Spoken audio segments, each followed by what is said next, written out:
আসসালামু আলাইকুম সম্মানিত ভিউয়ার্স, নতুন আরেকটি ভিডিওতে আপনাদের সবাইকে স্বাগতম। অনেক দিন পর নতুন একটা ভিডিও নিয়ে আসলাম। আশা করি আপনারা সম্পূর্ণ ভিডিও দেখবেন।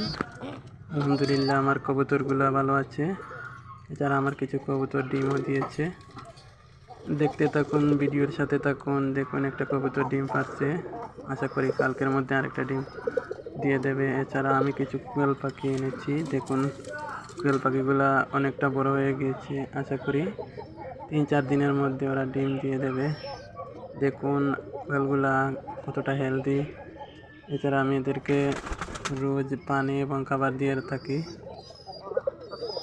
একটা দুঃখের খবর হচ্ছে, আমার এক জোড়া কবুতর কিছু ডিম নষ্ট করে ফেলেছে। আমি আপনাদের দেখানোর চেষ্টা করি। দেখুন, এখানে কিছু ডিম আছে, এগুলা নষ্ট করে ফেলছে।